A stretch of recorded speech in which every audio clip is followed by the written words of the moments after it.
তো বলো Newton's first ল কি? নিউটনের প্রথম গতিসূত্র। তো বাইরে থেকে যদি বল প্রযুক্ত না হয় তাহলে স্থির বস্তু চিরকাল স্থির থাকে আর গতিশীল বস্তু চিরকাল সমবেগে একই সরলরেখায় ছাড়া গতিশীল থাকে। মানে দ্বিতীয় সূত্র বলো। দ্বিতীয় সূত্রটা কেমন আছে? ওটা হচ্ছে অভিমুখের দিকে কিছু একটা আছে। কোন বস্তুর ভরবেগ পরিবর্তনের হার বস্তুর উপর প্রযুক্ত বলের সমানুপাতিক। প্রযুক্ত বল যেদিকে ক্রিয়া করে ভরবেগের পরিবর্তন সেদিকে। তৃতীয় সূত্র ওই তো বেগের সমানুপাতিক প্রতিক্রিয়া আছে। আচ্ছা, তো তোমাদের নিউটনের গতিসূত্র যে চ্যাপ্টার নিউটন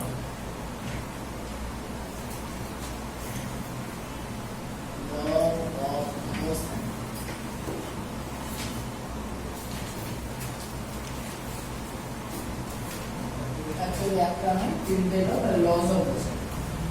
তো গতি সূত্র, গতি কি? গতি এই হচ্ছে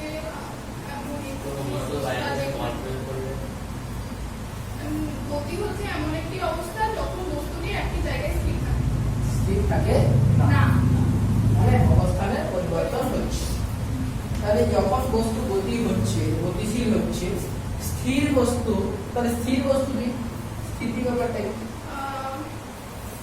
স্থির বস্তু হচ্ছে যখন কোনো বস্তু নিজের অবস্থার পরিবর্তন হয় না, কারণ দেখো, যদি আমাদের কোনো বস্তু ধরলাম অবস্থানের পরিবর্তন হচ্ছে না, তাহলে সেটা স্থির আছে।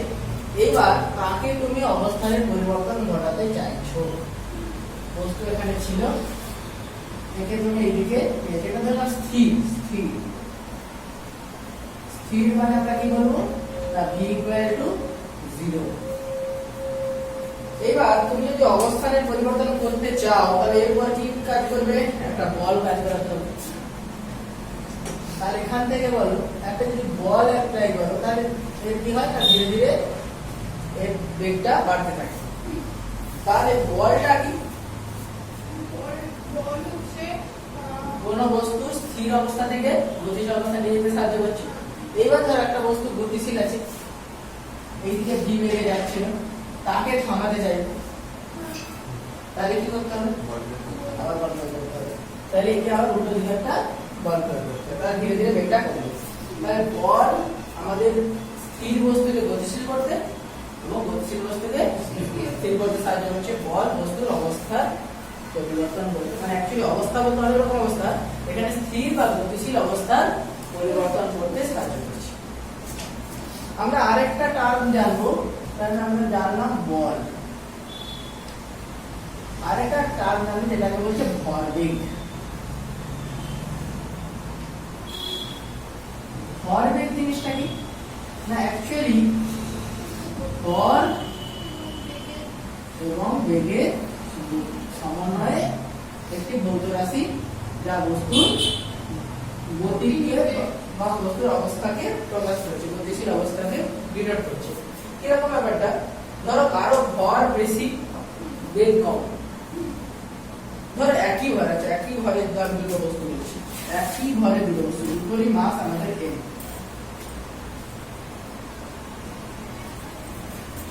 ধরলাম v1 বেড়ে যাচ্ছে, v2 বেড়ে যাচ্ছে।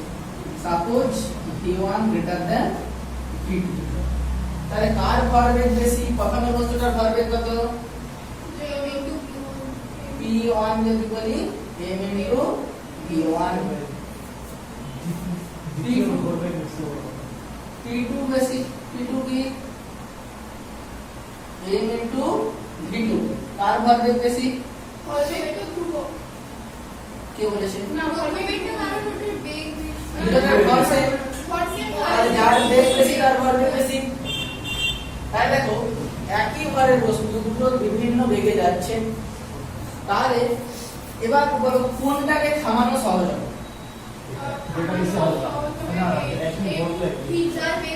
যার বেগ কম, স্বাভাবিকভাবে যার বেগ কম তাকে থামাতে সহজ হবে। তার মানে আমাদের দ্বিতীয় বস্তুটাকে থামানো সহজ।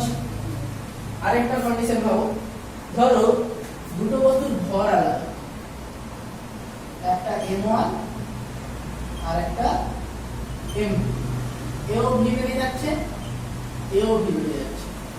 কত বস্তুটা এখানে ভর বের করতে হবে? m1 v c2 হচ্ছে m2 v। এবারে আমরা যদি বলি যে m1 গ্রেটার দ্যান m2, তাহলে m2 কে থামাতে সহজ হবে, কারণ এই m2 ভরবেগ কম হচ্ছে।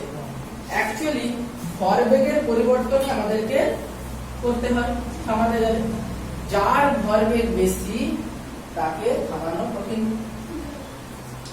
তাহলে আমাদের এখানে ভরবেগের সংজ্ঞা কি বললো? ভর ও বেগের সমন্বয়ে কোনো গতিশীল বস্তুতে যে গতি ও ধর্মের সৃষ্টি হয় তাকে ভরবেগ বলে। ভর ও বেগের সমন্বয়ে কোনো গতিশীল বস্তুতে যে গতি ও ধর্মের সৃষ্টি হয় তাকে ভরবেগ বলে। ভরবেগের মাত্রা আর এককটা বলে না? মাত্রা বলো বলো, তাড়াতাড়ি বলো। m l e to the power minus 1 আর একক ग्राम पर सेकंड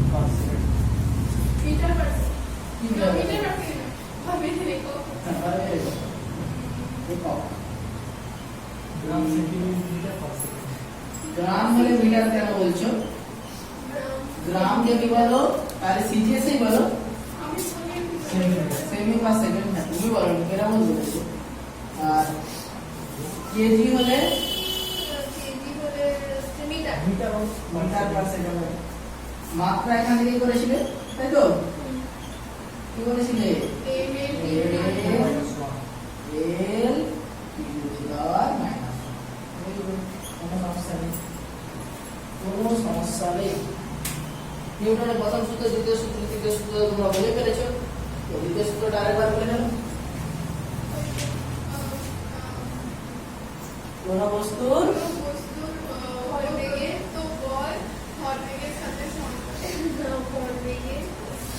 দেখো কাছে লাগাও, ভরবেগের পরিবর্তনের হার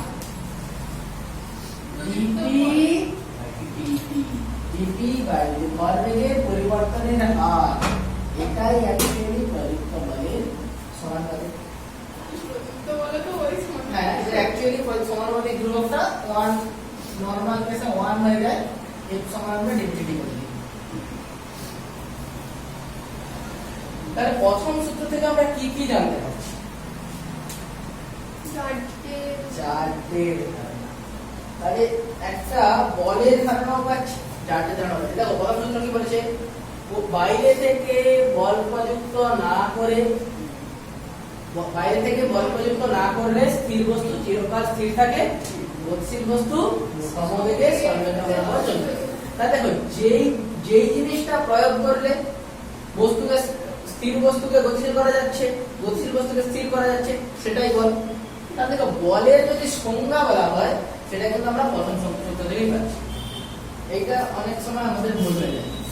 তাহলে বলের ধারণা,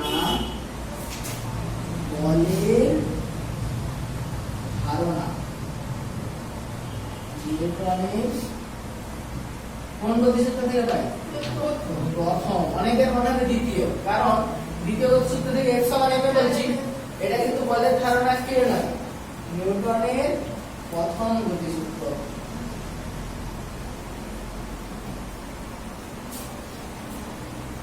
থেকে পাওয়া যায়। এবার দ্বিতীয় গতিসূত্রে দেখো f সমান, আমরা যে বলছি f সমান dp dt, এটাই অ্যাকচুয়ালি f সমান ma। কিভাবে হচ্ছে দেখো, p মানে কি? এই বললাম তো, p সমান ভরবেগ mv। তাহলে এখানে কি লিখতে পারো? d dt mv। m তো কনস্ট্যান্ট, m তো চেঞ্জ হচ্ছে না, নরমাল কেসে m চেঞ্জ হচ্ছে না, চেঞ্জ m হতে পারে, সেটা আলাদা কারণ আছে বলছি। m চেঞ্জ হচ্ছে না এখানে, নিউটনিয়ান মেকানিক্সে m চেঞ্জ হয় না। তো আমাদের dv dt কি? একদম বেগের পরিবর্তন লেখা আছে সরল, তাহলে x সমান হবে হয়ে গেল না। তাহলে আমাদের নিউটনের দ্বিতীয় গতিসূত্র থেকে আমরা যেটা জানছি যে বলের আমরা পরিমাপ করতে পারছি। বলের কিন্তু ধারণাটা বা সংজ্ঞা, বলের সংজ্ঞা যদি বলা, বলের সংজ্ঞা হচ্ছে আমাদের প্রথম গতিসূত্র।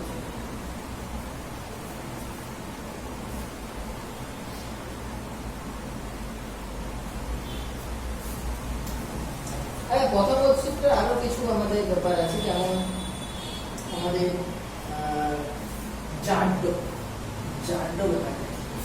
বলছি এমনিতে তো দ্বিতীয় গতিসূত্র থেকে হ্যাঁ, এইটা যে বললাম এটা তো দ্বিতীয় গতিসূত্র, দ্বিতীয় গতিসূত্র।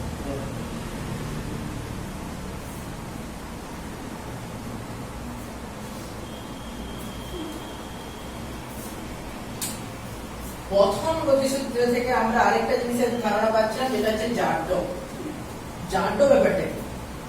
কোন বস্তু স্থির থাকার প্রবণতা, স্থির বস্তু স্থির থাকা আর গতিশীল বস্তু গতিশীল থাকা। জাড্য ইনার্সিয়া। তাহলে দুরকম হতে পারে, জাড্য দুরকম হতে পারে, স্থিতিজাড্য, গতিজাড্য। স্থিতিজাড্য কি? স্থিতিজাড্য কি? বলো বলো বলো।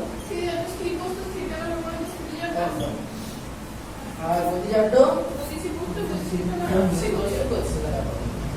তাহলে আমাদের ধরো একটা বস্তুর ভর বেশি, একটা বস্তুর ভর কম, কার স্থির থাকার প্রবণতা বেশি? একটা ভারী বস্তু, একটা হালকা বস্তু, কাকে গতিশীল করা কঠিন? ভারী বস্তুকে। একটা ধরো তোমাকে বড় পাথর বলেছে, সেটাকে তুমি গতিশীল করতে অনেক বেশি বল দিতে হয়, তাহলে বড় পাথরটার ভর বেশি হওয়ার জন্য তার স্থির থাকার প্রবণতা বেশি। তাই জন্য ভর যার বেশি তার স্থিতিজাড্য বেশি। ভর বেশি হলে স্থিতিজাড্য বেশি হয়। এবার ভাবো, তোমার ধরো দুটো ট্রলি আছে, একটাতে মাল বোঝাই করা আছে আর একটা অমনি হালকা আছে, দুটোই একই বেগে গড়ে গড়ে আছে, কোনটাকে থামানো সহজ? যার মধ্যে ছুটে যেটা হালকা, একটা খালি ট্রলি আর একটা ভর্তি ট্রলি, দুটোই একই বেগে গড়ে গড়ে যাচ্ছে। দেখবে খালি ট্রলিটাকে একটা এক হাতে ধরে দাঁড় করে দেবে, ভর্তিটাকে দু হাত ধরে ধরে। তার মানে আমাদের গতিশীল বস্তুরও যার ভর বেশি তার গতিশীল থাকার প্রবণতাও বেশি। তাহলে ভর বেশি হলে গতিজাড্য বেশি হবে, ঠিক কি না? তাহলে আমরা এখানে কি বলতে পারি? ভর বেশি হলে জাড্য বেশি, তাহলে ভরই জাড্যের পরিমাপ।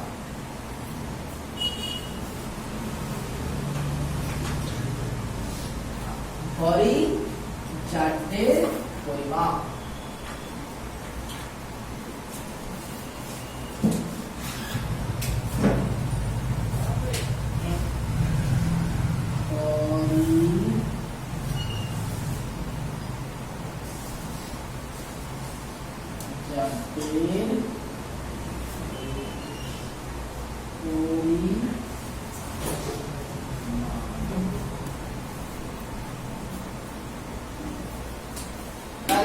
মোটামুটি জাড্য ব্যাপারটা ক্লিয়ার হয়ে গেল।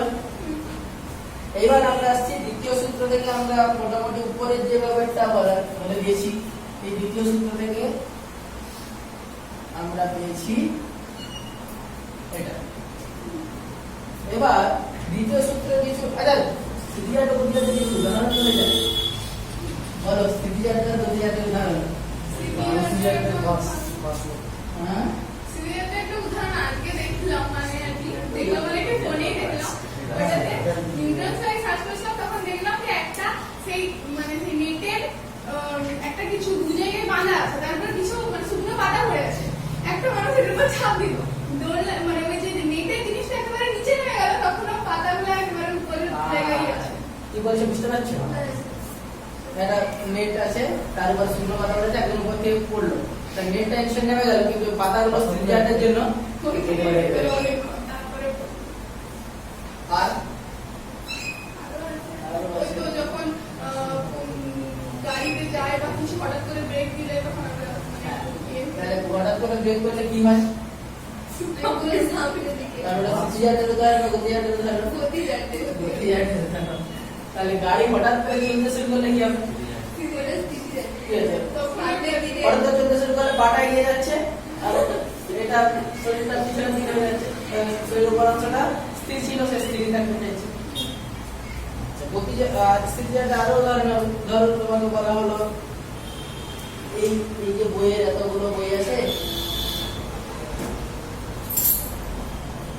এর মধ্যে থেকে এই বইটাকে বের করতে, এটাই কি করে বের করবে? প্রথমে ধরতে হবে, ঠিক উপরের অংশটাকে ধরে মারা যেতে পারে, এরকম করে আনতে কিন্তু সরে যাচ্ছে না। কিন্তু আমি যদি জোরে টেনে দিই, কেন হলো? স্থিতিজাতের জন্য উপরের বইগুলো এখানেই থেকে যেতে গেল। আগের দিন আমি একটা পরীক্ষার আমাদের দেখাতে চাইছিলাম, সুতো নেই বলে দেখানো গেল না। আজকেও সুতো নেই বলে দেখাতে পারছি না। যাই হোক, তোমরা বাড়িতে ট্রাই করবে। এরপরে সুতো নেবে, এখানে একটা ভারী কিছু বাঁধবে, নিচে একটা সুতো বাঁধবে। তুমি যদি এখানে আস্তে আস্তে আস্তে টানো, এটা এখানে রাখবে। এখানটা ধরে যদি জোরে টেনে দাও, এখানে রাখবে। কেন রাখবে? না, স্থিতিজাতের জন্য এই বস্তুটা এখানে থেকে যেতে চাইছিল, এখানে সুতরাং এখান থেকে জোরে জ্যাক করতে হবে।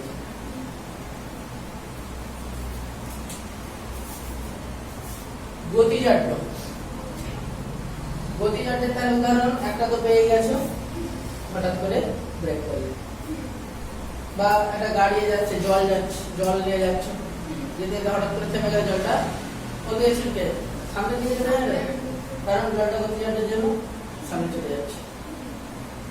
এরকম অনেক উদাহরণ আছে, বইও পাবে, তোমরা ছোটবেলা থেকে এরকম অনেক পড়ে বসেছো। এবার আমরা যদি দেখি যে নিউটনের যে গতিসূত্র, এটা কোন রকমের নির্দেশতন্ত্রে প্রযোজ্য হয়, একদম ভিভিআই জিনিস। যে কোনো নির্দেশতন্ত্রে কি প্রযোজ্য হয়?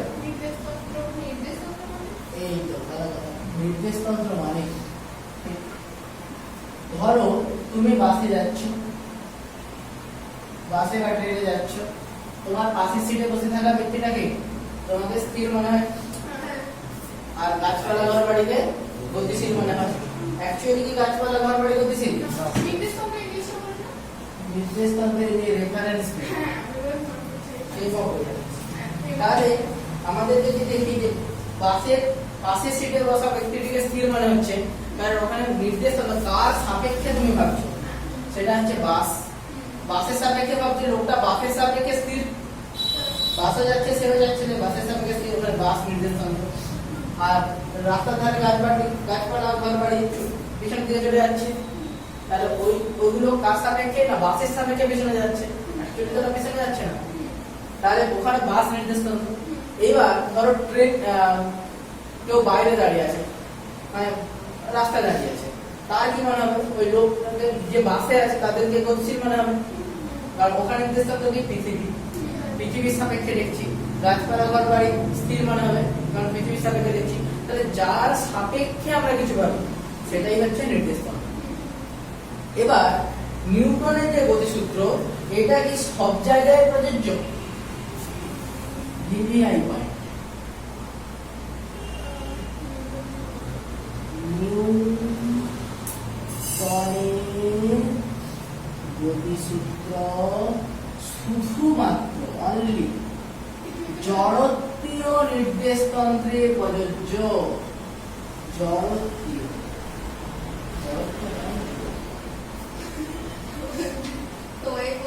জড়তের জড় তয় বাই দীর্ঘই, তয় বাই দীর্ঘই, জড়ত্বীয় নির্দেশতন্ত্রে প্রযোজ্য। একদম এটা একদম মাথায় ঢুকে নাও। তাহলে জড়ত্বীয় নির্দেশতন্ত্র ব্যাপারটা কি? তাহলে কোথায় প্রযোজ্য নয়? অজড়ত্বের নির্দেশাঙ্ক প্রযোজ্য না? জড়ত্বের নির্দেশাঙ্ক হ্যাঁ, এটাই বোঝাচ্ছি। তাহলে অজড়ত্বীয় নির্দেশাঙ্কে প্রযোজ্য নয়।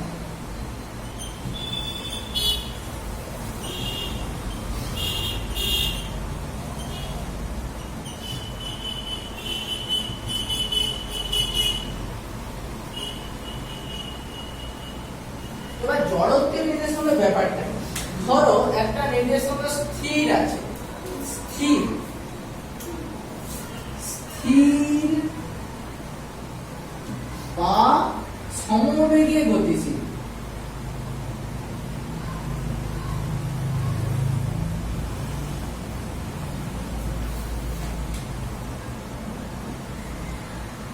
স্থির বা সমবেগে গতিশীল। স্থির মানে তার কোনো বেগ নেই, ভালো কথা, বা সে সমবেগে যাচ্ছে, তার বেগ বাড়ছেও না কমছেও না, সেগুলোকে আমরা কি বলবো না, তাকে বলবো জড়ত্বীয় নির্দেশাঙ্ক। তাহলে জড়ত্বীয় নির্দেশাঙ্ক স্থির বা সমবেগে গতিশীল। জড়ত্বীয় নির্দেশাঙ্ক। আর নিউটনের গতিসূত্র এই রকম নির্দেশাঙ্কের ক্ষেত্রেই প্রযোজ্য হবে। জড়ত্বীয় নির্দেশাঙ্ক স্থির বা সমবেগে গতিশীল নির্দেশাঙ্ক। তাহলে হ্যাঁ, এবার অজড়ত্বীয় তাহলে তাহলে দেখো স্থির নয় বা এবং সমবেগেও নয়। সমবেগ মানে নেই, মানে কি ত্বরণ আছে, তাই ত্বরণ সহ গতিশীল নির্দেশাঙ্কই হচ্ছে অজড়ত্বীয় নির্দেশাঙ্ক।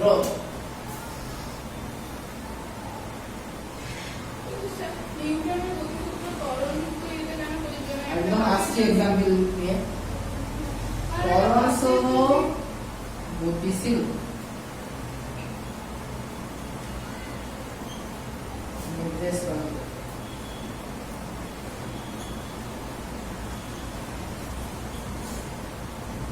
অজড়ত্বীয় নির্দেশাঙ্ক বলি।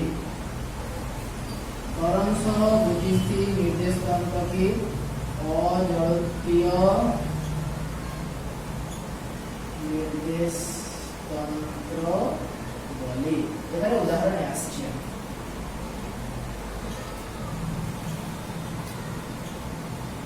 ধরো স্থির বা সমবেগে গতিশীল। তোমরা এই যে মাদুরের উপর বসে আছো, এটা স্থির, তাহলে মাদুরের সাপেক্ষে মাদুরকে যদি নির্দেশাঙ্ক পাবো বা পৃথিবীকে যদি নরমালি আমরা নির্দেশাঙ্ক পাবো, তাহলে আমাদের মাদুরটা স্থির, তাহলে এর সাপেক্ষে যা যা ভাবছো সব জায়গায় নিউটনের গতিসূত্র প্রযোজ্য হবে। নিউটনের গতিসূত্র মানে বাইরে থেকে বল প্রয়োগ করনি, মানে এখানে স্থির বস্তু স্থিরই আছে, বাইরে থেকে বল প্রয়োগ করনি গতিশীল বস্তু গতিশীলই থাকবে। যদি কাজ করে বল কাজ করতে হবে না, নিউটনের দ্বিতীয় গতিসূত্র F সমান ma, তাও কাজ করবে। এখানে কোনো বস্তুর উপর বল প্রয়োগ করে সে তোমার উপর প্রতিক্রিয়া বল দেবে, তাও কাজ করবে। তাহলে আমাদের স্থির বা সমবেগে গতিশীল যে নির্দেশাঙ্ক, জড়ত্বীয় নির্দেশাঙ্ক, এখানে নিউটনের গতিসূত্র প্রযোজ্য হচ্ছে, কোনো সমস্যা নেই। তাহলে অজড়ত্বীয় নির্দেশাঙ্ক মানে কি? ত্বরণ সহ গতিশীল। এবার পাবো ত্বরণ সহ মানে বেগ বাড়ছে বা কমছে। একটা জিনিস পাবো, ধরো তুমি একটা ট্রেনে যাচ্ছ, প্ল্যাটফর্মে দাঁড়িয়ে আছে, সেই সময় মেঝেতে একটা বল রাখা আছে, ফুটবল রাখা আছে। এবারে ট্রেনটা যখন চলতে শুরু করছে তখন কি গতিশীল বেগ বাড়ছে, বাড়ছে তো, তাহলে বেগ বাড়ছে মানে ত্বরণ আছে না নেই?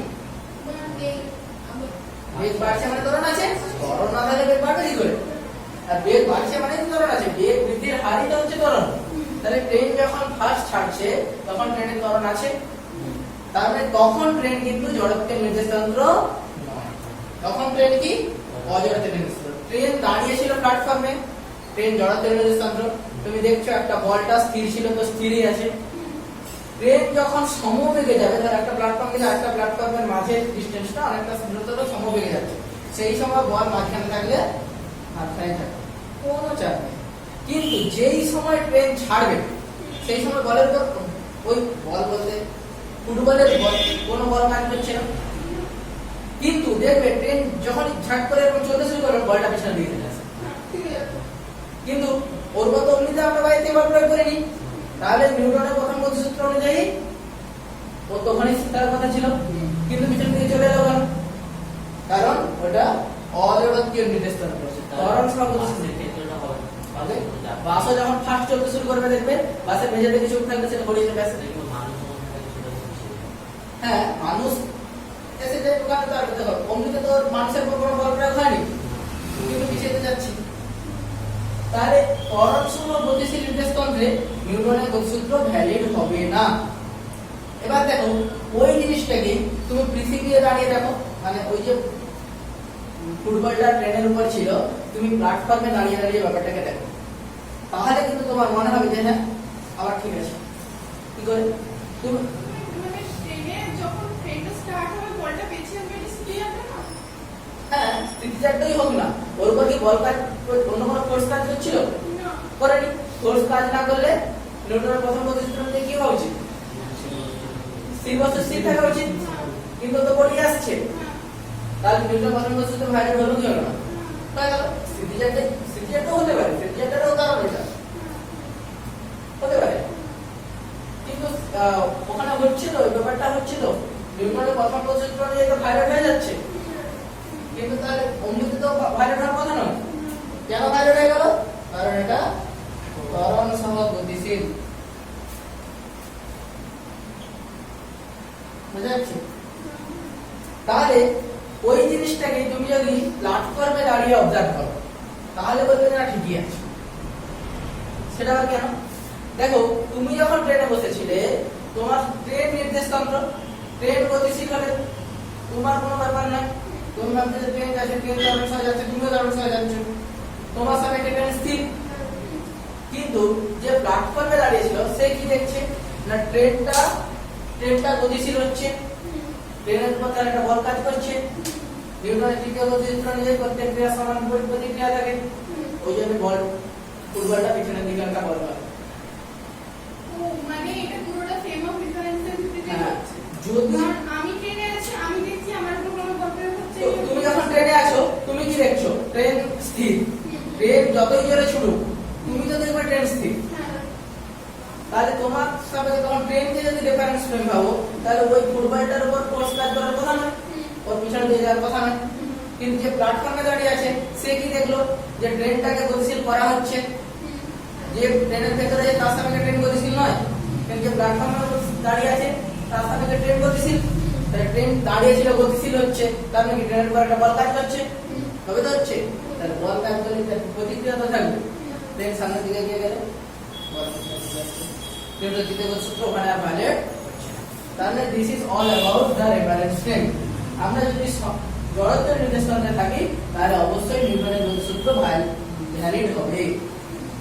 আমরা যখন প্ল্যাটফর্মের সাপেক্ষে দেখছি তখন অবশ্যই প্রত্যেক জায়গায় নিউটনের গতিসূত্র ভ্যালিড হবে, কিন্তু যখনই আমরা অজড়ত্বের নির্দেশতন্ত্রে চলে যাচ্ছি তখন কিন্তু নিউটনের গতিসূত্র ভ্যালিড হবে না। একদম মাথার ভিতর ঢুকে না, পরীক্ষায় একটাও হবে না, হবেই না, এটা একদম সত্যি। ঠিক আছে।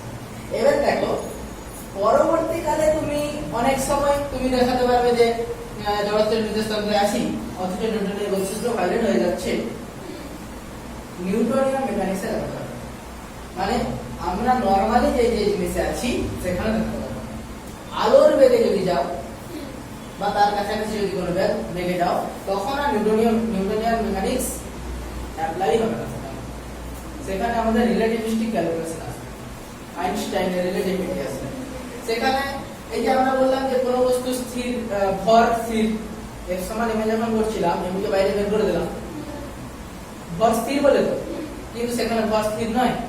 রিলেটিভিটি বলছে কোনো বস্তুকে তুমি আলোর বেগে বা তার চেয়ে বেশি বেগে যদি নিয়ে যাও, আলোর বেগে তার চেয়ে বেশি বা তার কাছাকাছি বেগে, তাহলে তার ভর বেড়ে যাবে, দৈর্ঘ্য ছোট হয়ে যাবে, সময় তার ভিতরে আস্তে আস্তে আস্তে আস্তে চলবে। টুইন প্যারাডক্স বলেছিলাম ফাইকে, যদি টুইন প্যারাডক্স মানে দুটো জমজ ফাইকে একটা করতে দিলে আর একটা লাগার করে ছোট হচ্ছে, দেখা যাবে পৃথিবী সে পুরো হয়ে যাচ্ছে, পৃথিবী যে ছিল যে আলোর বেগে যাচ্ছিল সে তখন হয়ে যাচ্ছে পুরো। যে 40 বছর ধরে বেগে ঘুরে এনেছো তার বয়স হয়তো 2 বছর বেড়েছে, আর এর বয়স 40 বছর বেড়ে গেছে। তাহলে ওখানে আমাদের নিউটনিয়ান মেকানিক্স ভ্যালিড হবে না।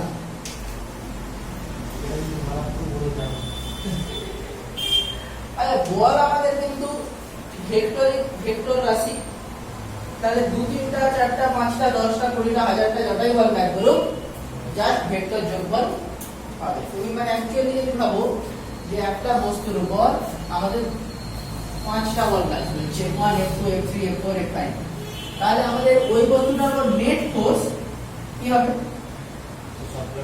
সবগুলো প্লাস হয়ে যাবে। মানে নেট ফোর্স আমরা কিরকম লিখতে পারি? F1 plus F2 plus F3 plus F4 plus F5 লিখতে পারি? শিওর পারি না? এইটা পারি।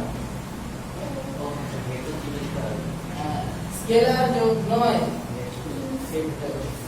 বল ভেক্টর রাশি যোগ হবে ভেক্টর দিকে, যত খুশি বল অ্যাপ্লাই হোক যোগ আমাদের ভেক্টর দিকেই হবে। এবার আমরা দুটো ইন্টারেস্টিং টার্মে আসছি, একটা হচ্ছে ঘাত বল আর একটা বলের ঘাত। তাহলে এটা জড় ভর বলে বলা আছে, দেখো ইনার্শিয়াল মাস। অ্যাকচুয়ালি জড় ভর বলতে বস্তুর ভেতর যে জড় পদার্থটা আছে সেটাকে জড় ভর বলছে। ভর আর ভারের মধ্যে তফাৎ কি? বল হচ্ছে টানতে হচ্ছে শুধু, ভার হচ্ছে বস্তুর সাথে যে ওটা সাথে ত্বরণটা গুণ হবে। হ্যাঁ, তাহলে অভিকর্ষের ত্বরণটাকে গুণ করতে হবে তবে ভার। তাহলে যেখানে জি নেই সেখানে ভার থাকার প্রশ্নই নেই, হ্যাঁ, কিন্তু যেখানে ভর সব জায়গাতেই থাকে। ভর হচ্ছে বস্তুর ভেতর যতটা জড় পদার্থ আছে। এবার আমাদের বলছে যে বলের ঘাত আর ঘাত বল। দেখো বলের ঘাত যেটা সেটা কি অ্যাকচুয়ালি বল, আর এটা ঘাত বল বলছে। ধরো আমি বলছি যে এটা সাপোজ মোবাইলটা কেরামতের মোবাইল, মোবাইলে কেরামত নয়, তাহলে বলের ঘাত নিশ্চয়ই বল নয়, না, বোঝা যাচ্ছে? হ্যাঁ, বলের ঘাত নিশ্চয়ই বল নয়, তার কিছু একটা জিনিস। তাহলে অ্যাকচুয়ালি যখন আমরা বলের ঘাত বলছি সেটা একটা আলাদা জিনিস। বলের ঘাত সেটা হচ্ছে বল আর বলের ক্রিয়াকালের গুণফল। দেখো একটা আলাদা টার্ম এসে যাচ্ছে, এটা ডাইমেনশন ফোর্সের ডাইমেনশন এর সমান নয়, এর ডাইমেনশন আলাদা, এর ইউনিট আলাদা। বলের ইউনিটের সাথে সমান নয়, বলের সাথে সময় গুণ করলে পাচ্ছি বলের ঘাত। আরেকটা জিনিস পাচ্ছি ঘাত বল। ধরো বলা হচ্ছে ভালো ছেলে, তাহলে সেটা ভালো না ছেলে? ছেলে। ছেলে। তাহলে ঘাত বল, তাহলে এটা একটা বল। বল। This is a বলের ঘাত হচ্ছে বল আর বলের ক্রিয়াকালের গুণফল। মানে ক্রিয়াকালের গুণফল এর ব্যাপারটা কি? ধরো যতক্ষণ ধরে বলটা প্রয়োগ করে, তাহলে একটা বস্তুর উপর তুমি কিছুক্ষণ ধরে বল প্রয়োগ করছো, কিছুক্ষণ ধরে ঠেলছো, 1 ঘন্টা ধরে তুমি ধরো একটা বস্তুকে ঠেলে নিয়ে যাচ্ছ, তাহলে যেই বলটা দিয়ে ঠেলছো তার সাথে যতক্ষণ ধরে ঠেলেছো সেটা গুণ করে দিলে যে টার্মটা হবে সেটা হচ্ছে বলের ঘাত। ওই বলের হাত থেকে ইম্পালস বলা হয়। হ্যাঁ, ইংরেজিতে ইম্পালস, আর এটা ইম্পালসিভ ফোর্স। ঘাত বল, ঘাত বল, বলের ঘাত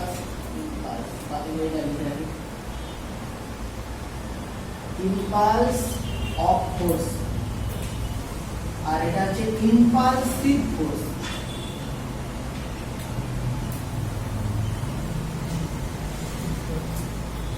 তাহলে বলের ঘাত হচ্ছে বল আর বলের ক্রিয়াকালের গুণফল। এটা তাহলে একক কি হবে?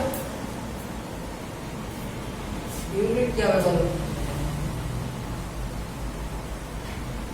ঘাত বলেরটা এমএম কি বলে, যেটা হচ্ছে বলের একক, কোথায় বলের ঘাতটা বলো?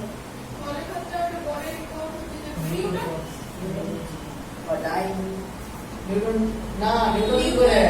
হ্যাঁ, নিউটন সেকেন্ড বা টাইম সেকেন্ড। ঘাত বল বললে এর ইউনিট এটা হচ্ছে নিউটন বা টাইম। মাত্রা কি হবে? ডাইমেনশন। মাত্রা হচ্ছে যেটা এমএম -2 আর পরেরটা এমএম -3 -3।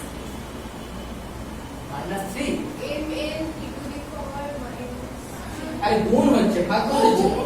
সরি হ্যাঁ, আরে বল কি, বল হচ্ছে ভর ইনটু ত্বরণ, এম এল কি টু দি পাওয়ার মাইনাস এটা হচ্ছে ঘাত বলের মাত্রা। আর বলের সাথে কি, বলের সাথে সময় গুণ হয়ে যাচ্ছে, তার মানে এম এল কি টু দি পাওয়ার মাইনাস 1। কোনো সমস্যা নেই, সমস্যা নেই তো? তাহলে ঘাত বল জিনিসটা কি? জিনিসটা কি?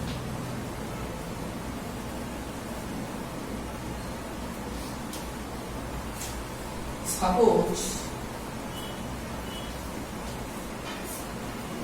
আমি এই পেনটাকে দেখতে সুবিধা হবে, এটা ঠিক আছে, দেখো লিখছো লিখে নাও,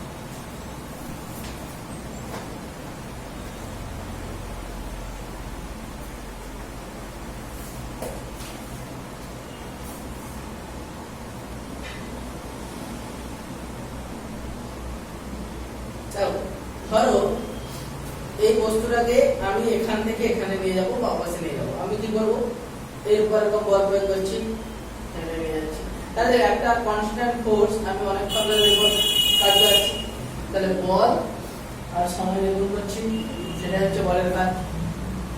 আর ধরো এটাকে এইভাবে করতে পারি, তাহলে বল কতক্ষণ কাজ করেছে, মুহূর্তের মধ্যে কাজ করেছে, বেশিক্ষণ কতটুকু সময় আমার আঙুলের সাথে কাছে ছিল, খুব সামান্য 1 সেকেন্ড না, ফ্র্যাকশন অফ সেকেন্ড।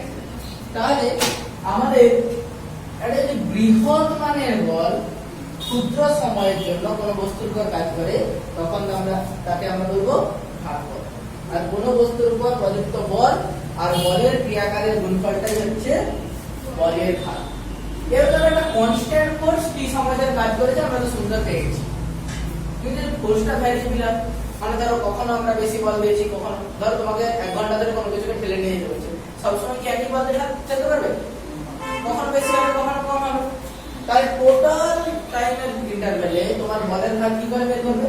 না আমরা কি করলাম যে এইখান থেকে ধরো এখানে যাচ্ছে, এই বিন্দু থেকে দুই বিন্দুতে, তাহলে এইখানে ক্ষুদ্র একটা সময় ধরে নিলাম, যেই সময় আমরা ধরলাম এক বল কাজ করছে, ওই সময় ধরলাম ডিটি সময় ধরে, এটা ডিটি সময় ধরে, তাহলে ওই ক্ষুদ্র সময় বল আমরা ফিক্স, তাহলে ওইটুকু সময় যেটা বলের কাজ কত হবে, এফডিটি, ওইটুকু সময়ের মধ্যে আমাদের বলের কাজ, বলের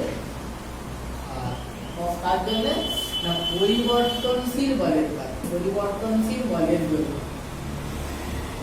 কনস্ট্যান্ট না, পরিবর্তনশীল বলের বলের ঘাত কি হবে? দেখো এইটুকু সময়ের জন্য আমাদের বলের ঘাতটা হয়ে যাচ্ছিল এফডিটি, ডিটি সময় ধরে এফ বল কাজ করেছি, বল আর সময়ের গুণফল, বল এফ আর এফটা কনস্ট্যান্ট ওইটুকু সময়ের জন্য, আর ডিটি হচ্ছে ওই সময়টা পুরো সময়ের জন্য ইন্টিগ্রেশন করলাম,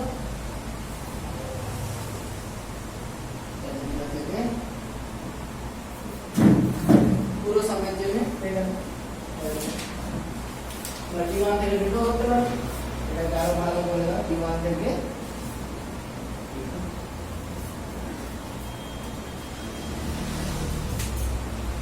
এটা হচ্ছে আমাদের পরিবর্তনশীল বলের ঘাত।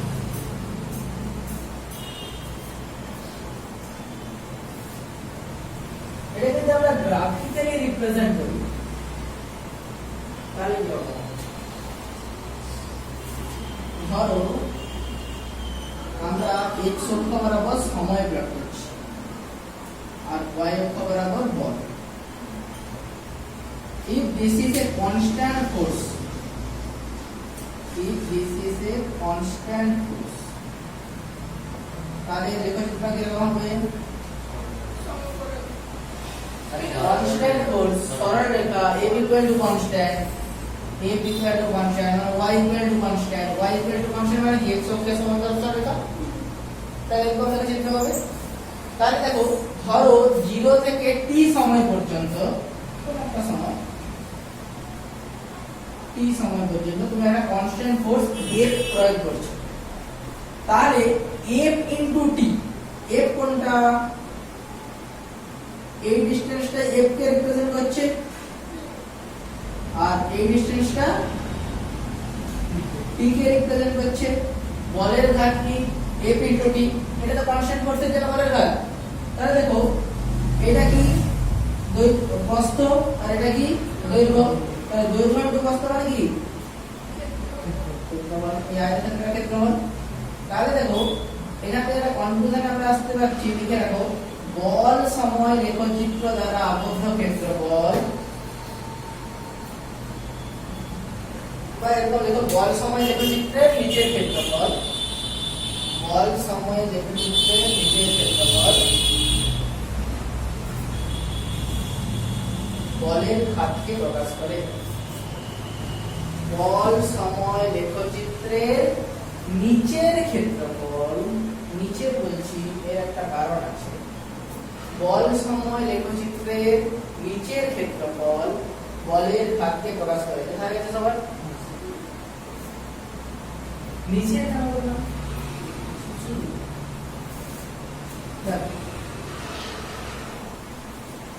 ধরো আমরা বল সময় বলছি, এটা যদি লেখচিত্রটা যদি এরকম হতো, ধরো এই ফোর্সটা যদি ভ্যারিয়েবল ফোর্স হতো, এটা টি, এবারে তুমি F প্রয়োগ করছো, ধরো বলটা কনস্ট্যান্ট, এখানে বলটা কনস্ট্যান্ট ছিল, এখানে বলটা ধরো ভ্যারি করছে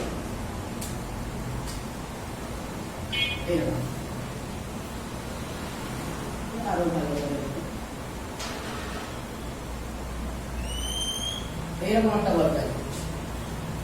তাহলে দেখো এইখানে তো ভ্যারিয়েবল ফোর্স, ফোর্সটা চেঞ্জ হচ্ছে, এটা ভাবতেও পারে, কোনো অসুবিধা নেই।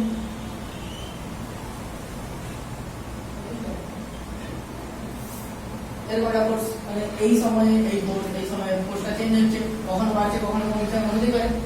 তাহলে এখানে দুটো ক্ষেত্রফল তুমি পেতে হবে, এটাও তো একটা ক্ষেত্রফল হতে পারে, এটা কি বল সময় লেখচিত্রের নিচের ক্ষেত্রফল, উপরের ক্ষেত্রফল, এর উপরের ক্ষেত্রফল বল, বলের হাতে প্রকাশ করবে না, বলের হাতে কোনটা প্রকাশ করবে, বল সময় বলেছি, সময় বল লেখচিত্র হলে আবার ওটা হয়ে যেত, বল সময় লেখচিত্রই হতে হবে, মানে x অক্ষ বরাবর সময় আর y অক্ষ বরাবর বল। তাহলে বল সময় লেখচিত্র, এটা ভ্যারিয়েবল ফোর্সটা এখানে রাখো, পরে ডট ডটটা করার দরকার নেই তোমাদের, এই নিচের অংশটাই আমাদের বলের ঘাতকে প্রকাশ করবে।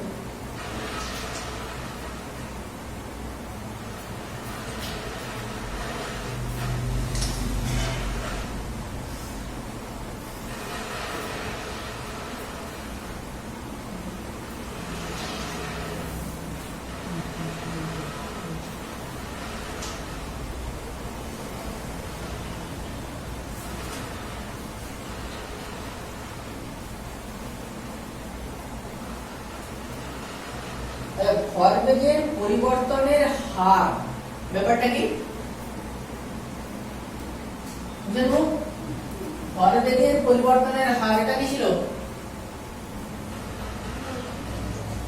বল ভরবেগের পরিবর্তনের হার প্রযুক্ত বলের সমান, মানে অ্যাকচুয়ালি নিউটনের গতিসূত্রের সমানুপাতিক, আমরা এটাকে সমানুপাতিক কনস্ট্যান্ট অ্যাকচুয়ালি 1 হয়, ওই জন্য f সমান বলতে পারি dt। তাহলে আমরা একটা জিনিস দেখেছি, বলের ঘাত সমান F ইনটু t। বল, বল কি না ভরবেগের পরিবর্তনের হার, তোমরা বলবে এটা পেয়েছি, এটা নিউটন বলেছে, অ্যাকচুয়ালি নিউটনের গতিসূত্র থেকে তুমি যদি রিভার্স প্রসেসে দেখো F সমান m, এটা তোমরা লিখতেছো অভ্যস্ত, m সমান কি m কনস্ট্যান্ট, a সমান dv/dt বলতে পারি, dv/dt কেন দেওয়া আছে, v/t করলেও তো এই হয়। দেখো দুটোই বলতে পারো।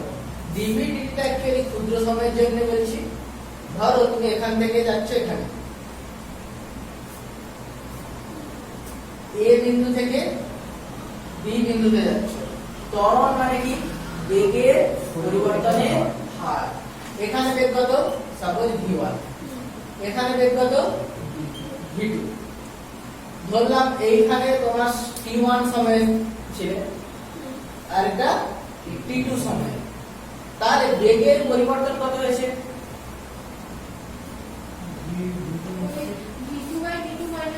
বেগের পরিবর্তন জাস্ট বলেছি v2 v1, এটা হচ্ছে বেগের পরিবর্তন। আর t2 t1 এটা হচ্ছে তোমার সময়।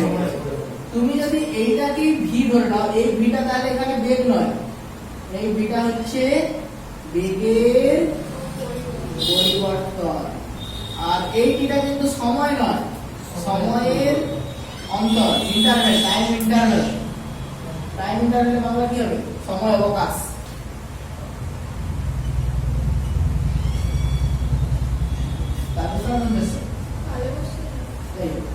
তো তাহলে এই v2 v1 কে তুমি v না লিখে t2 v1 কে t না লিখে dt, মানে অ্যাকচুয়ালি ডিভিডিটি নয়, অ্যাকচুয়ালি এটা হচ্ছে delta v by delta t। এবারে তোমরা, আমি একমাত্রিক গতিতে তোমাদের পড়াইনি, অ্যাকচুয়ালি একমাত্রিক গতিতে পড়াবো। একটা আছে তাৎক্ষণিক ত্বরণ, পড়েছো তোমরা? দেখো পড়েছো তাৎক্ষণিক ত্বরণ। তাৎক্ষণিক মানে কি? তৎক্ষণাৎ, মানে টাইম ইন্টারভ্যালটা খুব কম। তার মানে আমরা এখানে একটা লিমিটেশন আনছি। কি লিমিট আনছি? না এই যে ডেল্টা টি এর ভ্যালুটা খুব ক্ষুদ্র। কতটা ক্ষুদ্র? শূন্যের একদম কাছাকাছি। Tends to 0, limit delta t tends to 0 delta v by delta t. এটাকেই অ্যাকচুয়ালি আমরা বলতে পারি খুব ক্ষুদ্র সময়ের ইন্টারভ্যাল হলে তবে ডিভিডিটি বলি। ওই জন্য তাৎক্ষণিক টেন্ডস টু 0, টেন্ডস টু মানে কি? যত কাছাকাছি পাবে তার চেয়েও কাছাকাছি। তুমি একটা কাছাকাছি পাবে না, তার চেয়েও কাছাকাছি, মানে যা শূন্য নয়, শূন্যের চেয়ে একটু বেশি। যত কাছাকাছি পাবে শূন্য তার চেয়ে কাছাকাছি। ইনফাইনাইট মানে যত বড় ভাববে তার চেয়ে বড়, তুমি যত বড় বলবে তার চেয়ে বড়। তাহলে আমরা এটাকে ডিভিডিটি বলতে পারি, তাই ডিভাইডিও বলতে পারি। তুমি যদি ডিভাইডে যাও সেই পাশাপাশি সেটাও দিবে। এই নিচে অংশ মুছে দিচ্ছি। আচ্ছা, তো পাশাপাশি আমি প্যারালাল তোমার ডিভাইড দিয়েও করছি। f সমান m m বলছে এটা কথা। এইটা আমরা কি করব? m কে ভেতরে ঢুকিয়ে দিচ্ছি। d dt mb বলতে পারি, এটা কি বলতে পারি? mb by d। এটা কি বলতে পারি? mb কে t মানে dp dt। এটা কি বলতে পারি? d by d। তাহলে দেখো f এর সাথে যদি তুমি dt গুণ করে দাও, dp সমান কি লিখতে পারো? f dt। এখানে কি লিখতে পারো? t সমান, এইগুলো হচ্ছে অ্যাকচুয়ালি এইটা ভি বলেছে, এটা কিন্তু বেগ নয়, এই ভিটা হচ্ছে বেগের পরিবর্তন। তাহলে এখানে পিটা ভরবেগ নয়, ভরবেগের পরিবর্তন। নাহলে তুমি অ্যাক্সিলারেশন বলতে পারো না। বেগ বাই সময় বললে কোনো অ্যাক্সিলারেশন হতে পারে না, বেগের পরিবর্তন বাই সময়। তাহলে দেখো অ্যাকচুয়ালি ভ্যারিয়েবল ফোর্সের জন্য আমরা যখন টোটাল চেঞ্জ করব তখন এটাকে ইন্টিগ্রেশন এফটি বলে দিতে পারি বা আপাতত। তাহলে দেখো f dt, f টা কি? ফোর্স, dt টা কি? সময়। অ্যাকচুয়ালি এটাই কি বলের ঘাত, এটাই হচ্ছে ইম্পালস। আর এটা কি? ভরবেগের পরিবর্তন।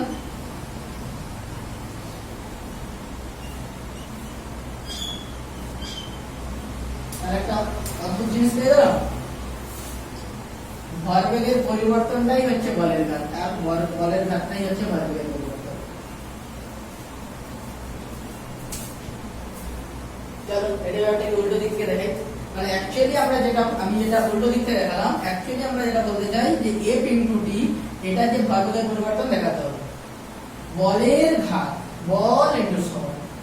তাহলে এটা কি সময়ের ইন্টারভ্যাল, যা লিখতে হবে লিখে নাও, তারপরে বলছি দুটো একসাথে করতে কেমন সমস্যা।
দেখাও যে বলের ঘাত ভরবেগের পরিবর্তনের সাথে সমান। কোশ্চেন করে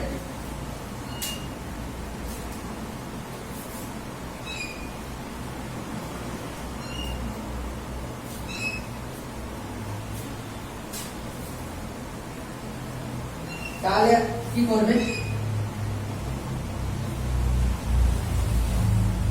বলের ঘাত সমান কি জানো? বল ইনটু সময়। বল সমান ভর ইনটু ত্বরণ ইনটু সময়। ত্বরণ মানে কি? দেখো এটাকে দিলাম যেরকম বলেছিল অ্যাক্সিলারেশনকে, তাহলে আমরা v2 v1 লিখবো, শুধু v লিখবো না। v2 v1 যে t সময়ে ধরো v2 থেকে v1 এ গেছে, তো আমরা লিখতে পারি ইনটু t লিখতে পারি। এটা কি? এটা কি অ্যাক্সিলারেশনটা লিখেছি, t কেটে যাবে, তাহলে m v2 v1 সমান mv2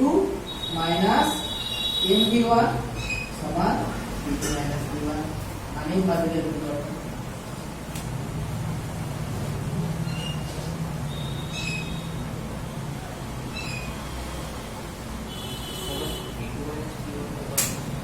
p সমান কি? mv, তাহলে mv2 v2 mv1 v1 হবে কি হবে না?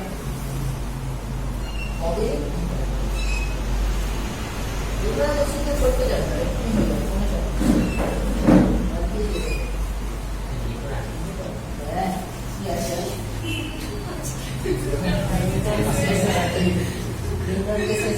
মানে একটু যদি তোমরা পড়ার পর সে নিজে করে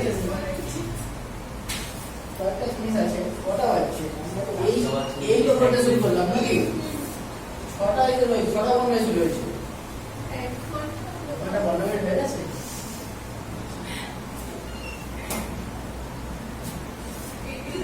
মেসের এমনি দেরি তো সময় বোঝা যায় নাকি? মনে হয় যে ঘন্টা থেকে কখন শুরু হয়ে আমার কতক্ষণ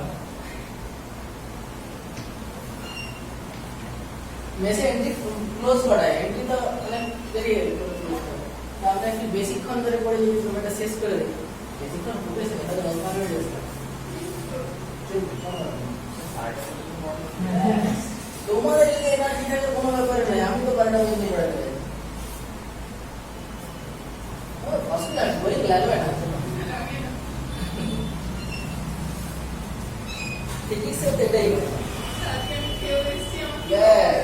আমি বলেছি আমার টিউশনে আসার আগে সব খেয়ে আসবে, কোনো দিন একটু দেরি হয়ে যেতে পারে। ফিজিক্সের এটাই মজা, পড়তে পড়তে বোরিং লাগবেই না, এত ইন্টারেস্টিং সাবজেক্ট আর কোথাও পাবে না, তাই তো?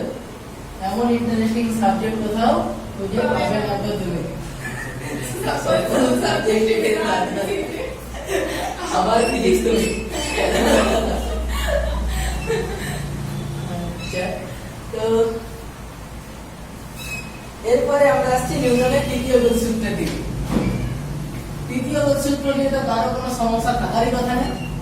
ঘরে দেখি প্রত্যেক ক্রিয়ার সমান ও বিপরীত প্রতিক্রিয়া আছে। উদাহরণ দাও। ওই তো আমি যদি কাউকে মারি ভালো উদাহরণ দিয়েছো। তুমি কাউকে মারো সে তোমাকে মারবেই, মারবেই একদম শিওর। আচ্ছা, তুমি যাকে মারো সেও মারবে। দেয়ালে মারবে, হাতে লাগে লাগে তো চিন্তাটাই তুমি পারফেক্ট। মানে বাড়ির লোক যদি আমাকে তুই মারছিস ওইটা অ্যাকচুয়ালি বাড়ির লোক তোমাকে কথাটা বলেছে মানে তুই মানে অ্যাকচুয়ালি বাড়ির লোক তোমাকে মারে না। যদি বাড়ির লোক তোমাকে সত্যি মারতো তাহলে তুমি মারতে। বাড়ির লোক তোমাকে মারে না, তোমার ভালোর জন্যই বলে, তুমিও তাদের ভালোর কথা ভাববে। প্রত্যেক ক্রিয়ার রিভার্স আছে। বাড়ির লোক তোমার ভালোর জন্য ভাবছে, তাহলে তুমিও তার বাড়ির লোক ভালোর জন্য তাদের ভালোর জন্য ভাববে। রিভার্স হবে। লিঙ্কটা কাজ করছে না। কেন কাজ করছে না? বাড়ির লোক তোমাকে মারছে কেন? তোমার ভালোর জন্য। তাহলে তুমিও দেখো কিছুদিন পরে বাড়ির লোকের ভালোর জন্য কিছু ভাববে। সব ক্রিয়ারই সমান প্রতিক্রিয়া আছে। তো ধরো হাঁটছো, এই যে আমি হাঁটছি, কিভাবে হাঁটছি? তোমরা হেঁটে দেখেছো কখনো? কিভাবে হাঁটা হয়?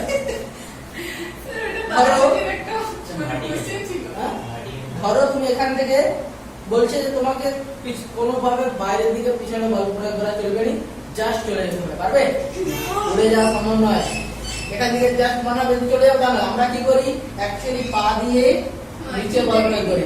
মাটি আমাদেরকে নিউটনের তৃতীয় গতিসূত্র অনুযায়ী সামনের দিকে প্রতিক্রিয়া দেয়, আর সেই প্রতিক্রিয়ার জন্য আমরা হাঁটতে পারি। কিরকম দেখো, আমি ভালো ছবি আঁকতে পারি, সেই জন্য আমি সুযোগ পেলে ছবিটা এঁকে দিই।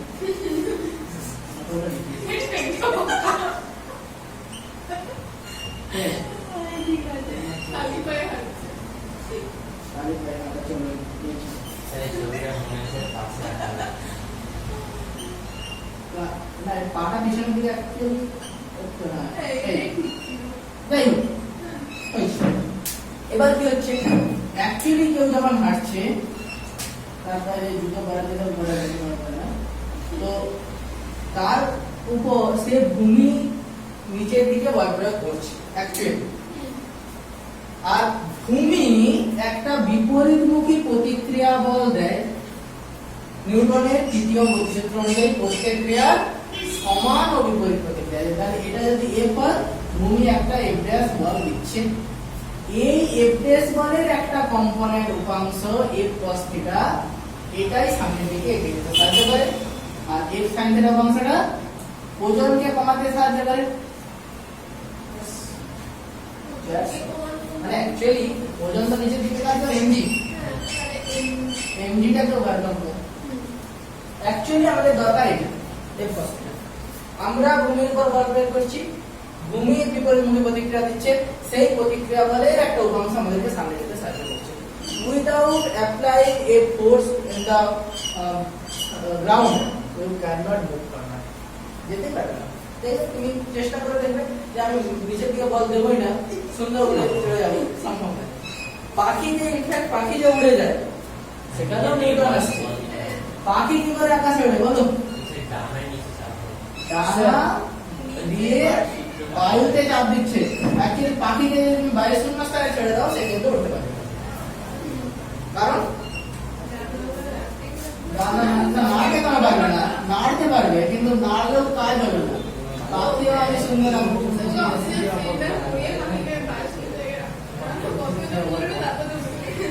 এই তো পাখি।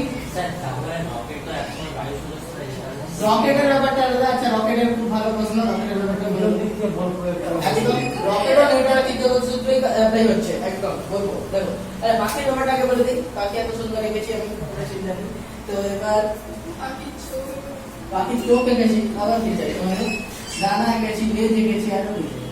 তো ঠ্যাংটা দেখেছো দেখা যায় কি পাউরুটি অবশ্যই দেখা যাবে। আর বাকি আমার সুন্দর আছে, আমার ছবি নিয়ে কোনো কোনো কথা হবে না। এই তো এই পাশের দিকে বাকি বল প্রয়োগ করেছে এই ডানায়, তাহলে প্রতিক্রিয়া কোন দিকে বলে? এই ডানায় যে বল প্রয়োগ করছে, ধরো এটা রাইট লেফট মাইনাস। এবার এই দুটো বলের যে প্রতিক্রিয়া সেটাই বাকি হয়ে যাবে।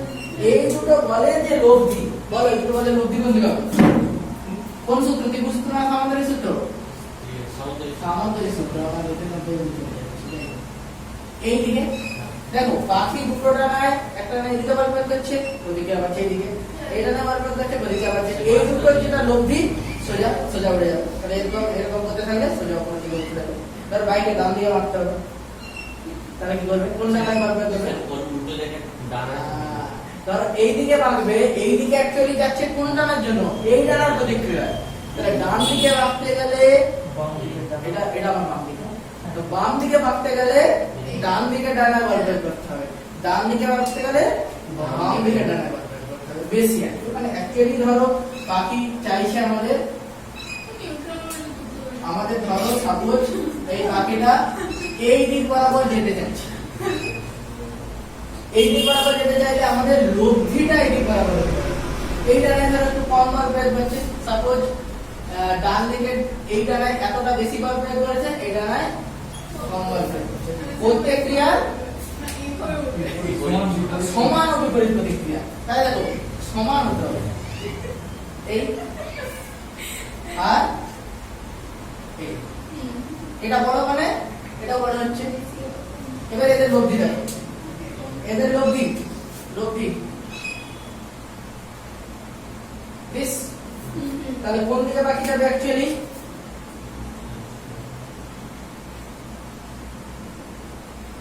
এই দিকে। আর বাকি সোজা দিক কোনটা ছিল? ভার্টিক্যাল লাইন দেখো,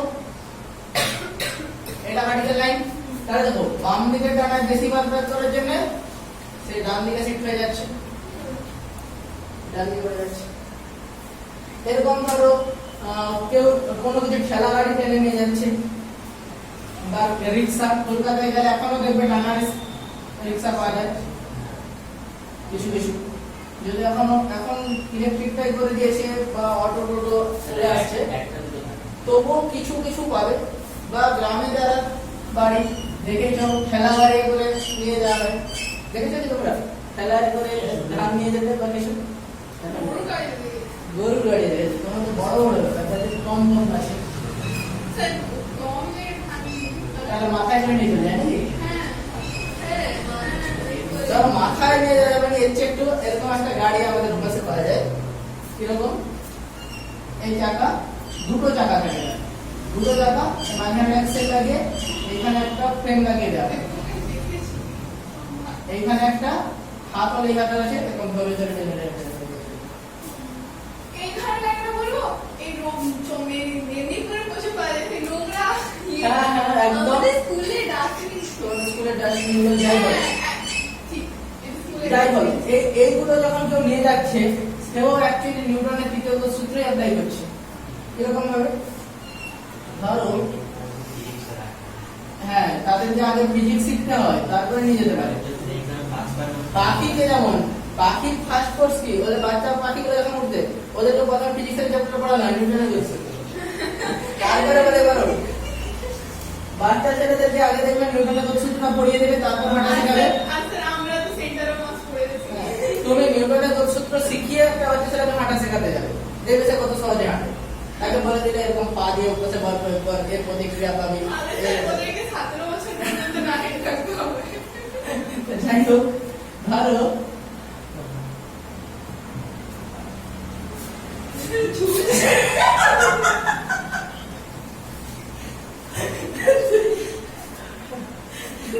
বাচ্চা হয়ে গেছে, বাচ্চা চল এবার ঠিক আছে। এবার একটু ভূতের মনে হচ্ছে ছবি কিন্তু সুন্দর হয়েছে, ছবি সুন্দর হয়েছে। তুমি এর একটা খালি খেলাবেলার বাচ্চা বসে গেছে দেখা যায়। এটা ঠিক আছে, চলো। তো যাই হোক, এ কি করে ঠেলা গাড়িটাকে নিয়ে যাবো, সেই একই ব্যাপার, আটার ব্যাপার। বাদ দাও এবার বাদ দাও। তো নিউটনের সে কি করছে, মাটি একটা বল প্রয়োগ করছে। নিউটনের তৃতীয় গতিসূত্র অনুযায়ী এইদিকে একটা প্রতিক্রিয়া বল পাবে, তার একটা উপাংশ আছে এইদিকে কত, আর cos থিটা, এর পাশে উপাংশ আর sin থিটা। sin থিটা কি আমাদের সমস্যা নেই। দেখো সে যখন টানছে এখানে আর কি কি বল কাজ করছে, তোমাদের যে ঘর্ষণটা উঠাতে হবে। আচ্ছা ঠিক আছে, কোনো অসুবিধা নেই। দেখো এইখানে একটা টান কাজ করে, ঠিক? দেখো এখানে নিউটনের তৃতীয় গতিসূত্র, ঠেলা গাড়িকে লোকটা টানছে, তাহলে ঠেলা গাড়িও লোকটাকে টানবে। ওই জন্য ফোর্সটা বেশি দিতে হবে। এই জায়গাটা কাজ করবে লোকটার উপর, এটা লোকটার উপর ফোর্স, আর এটা ঠেলা গাড়িকে টানছে। ঠেলা গাড়ির উপর একটা আরেকটা ঘর্ষণ বল কাজ করবে পিছনে দিকে।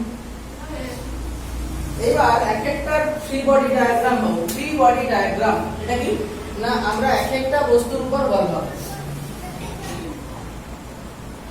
লোকটার উপর কি কি বল কাজ করছে, স্যার বলছে ওই লোকটা ওই গাড়িটাকে টানছে না, ঠেলছে। টানছে।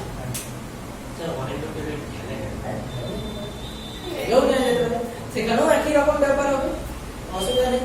লোকটা ঠেলা গাড়িকে ঠেলছে, ঠেলা গাড়ি লোকটা ঠেলছে, এখানে টানছে বলছে না, ঠেলতে পারে। এইখানটায় একই ব্যাপার। আচ্ছা আচ্ছা আচ্ছা, তাহলে যে মাঠে যেগুলো সমান হলো স্যার খেলতে তো পারবো না। অ্যাকচুয়ালি দু রকম ব্যাপার আছে, টানা ঠেলার ব্যাপারটা। বলে কোনো বস্তুকে টেনে নিয়ে যাওয়া সহজ না ঠেলে নিয়ে যাওয়া সহজ, ওটা বস্তু ভেদে আলাদা, যার উচ্চতা বেশি তাকে টানা সরি ঠেলা সহজ। এটা কি বলেছি আমি তোমাদেরকে? না, দেখো এটা ফিকশনে আছে এইটুকু। দেখো, ধরো আমাদের এইখানে একটা বস্তু আছে, তুমি এইখানে বল প্রয়োগ করছো, তোমার যে ছোট বস্তু এখানে বল প্রয়োগ করছো, বল কত কাজ করছে এইদিকে, এই এফ এর দুটো উপাংশ থাকবে, একটা এইদিকে কত এফ cos থিটা, আর একটা নিচের দিকে এফ sin থিটা। আগে এগিয়ে যেতে কোনটা সাহায্য করবে, F cos theta. F sin theta কোন দিকে কাজ করছে, নিচের দিকে। এ অ্যাকচুয়ালি ওজনকে বাড়িয়ে দেবে, ওজন যেদিকে সেদিকে কাজ করছে না। তাই তুমি যদি কোনো বস্তুকে এরকম ঠেলে নিয়ে যাও, তাহলে কি হচ্ছে, ওর উপরে চাপ পড়ছে, এফ sin থিটা কম্পোনেন্টটা আমাদের কি করবে না, ওজনকে বাড়িয়ে দেবে, অসুবিধা হবে। এইটাকে যদি তুমি টেনে নিয়ে যেতে কি সুবিধা হতে পারে, তো এফ cos থিটার তাহলে উপরে হ্যাঁ। সাইড থেকে উপরের দিকে উঠবে। দেখো তুমি বল প্রয়োগ করছো এইদিকে, এইদিকে একটা বল প্রয়োগ করছো, এই দুটো অংশ, একটা এদিকে একটা এদিকে, এটা থিটা হলো পাশে কত এফ cos থিটা, বল প্রয়োগ করছে এইদিকে, তাহলে এর পাশে এফ cos থিটা আর এফ sin থিটা। দেখো এফ cos থিটা আমাদের সামনে নিয়ে যেতে সাহায্য করছে, কারণ এটাকে টেনে নিয়ে যাচ্ছে। দেখো তোমার যে ছোট বস্তু তাকে তুমি টানছো, এটা তোমার যে ছোট বস্তু তাকে তুমি ঠেলছো। এফ sin থিটা কি ওজনের উল্টো দিকে কাজ করছে না, ওজন নিচের দিকে ছিল, এটা উপর দিকে কাজ করছে, তাহলে এটা ওজনকে বাড়াবে না কমাবে? দেখো ওজন নিচের দিকে, এফ sin থিটা উপরের দিকে, তাহলে এটা ওজনকে কমিয়ে দেবে, তাহলে আমাদের এটা টেনে নিয়ে যাওয়া সুবিধা হবে। এবার দেখো, ধরো বড় আলমারি, বড় আলমারিটা কোথায় বল প্রয়োগ করছে তার উপর ডিপেন্ড করে। ধরো তুমি এই জায়গায় ঠেলছো, তাহলে বল কোন জায়গায় ঠেলছে দিকে, তাহলে এর একটা উপাংশ এদিকে কাজ করবে, এফ cos থিটা এগিয়ে যেতে সাহায্য করবে, এফ sin থিটা ওজন কমাবে। তাহলে দেখো এখানে ঠেললে সুবিধা হচ্ছে। এই বড় আলমারিটাকে ধরো এইখানে একটা দড়ি বাঁধার ব্যবস্থা আছে, তুমি এদিক থেকে টানছো, তাহলে দেখো এই এফ এর এদিকে যে উপাংশ এফ cos থিটা এগিয়ে যেতে সাহায্য করবে, আর এই পাশের উপাংশ এফ sin থিটা ওজনকে বাড়িয়ে দেবে। তাহলে এই ক্ষেত্রে ঠেলে নিয়ে যাই সহজ। এবার তুমি যদি এই সোজা বল প্রয়োগ করতে সোজা সোজা, তাহলে না তুমি এরকম উপর করে ঢেলছো না নিচে করে, স্যার আটকে যাবে সোজা করে ঢেলে রথ ছেড়ে যাচ্ছে, জগন্নাথের রথ কি হয় সামনে দিকে টেনে নিয়ে যাচ্ছে, সোজা টানে না, দেখবেন রথের নিচে দিকে ধরে গেল সোজা টানছে, তাহলে কি আমাদের সোজা টানতে কোনো সমস্যাই নেই, না উপরের কম্পোনেন্ট আছে নিচের কম্পোনেন্ট আছে, ওজনকে বাড়াবো না ফলে এখানে সমস্যা যেটা এখানে বলছে এরকম নিয়ে যাচ্ছে, তাহলে টানা খেলেও একই ব্যাপার হবে। বডিটা উপরের দিকে টানলে ওজনটা হ্যাঁ, উপর দিকে টানলে ওজন কমবে, নিচের দিকে হলে ওজন বেড়ে যাবে, তাহলে উপরের দিকে যখন বল প্রয়োগ করছো তুমি সেটা বেটার। স্যার বলছি থিটাটা কোন দিকে যাবে? যেটা যেদিকে তুমি নাও না, তুমি এদিকে নাও না, কি আছে এটা সাইন থিটা, তখন f cos থিটাটা ওজনকে কমাতো আর f sin থিটা এগিয়ে যেতে সাহায্য করতো, তো অর্থ কি এটা একদম ফাই বলতো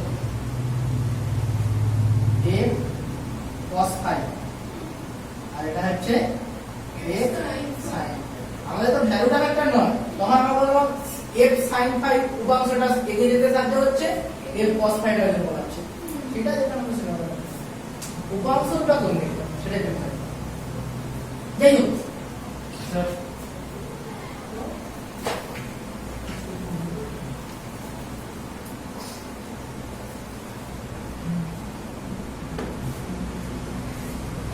এখানে বলে লোকটার উপর কি কি বল কাজ করছে,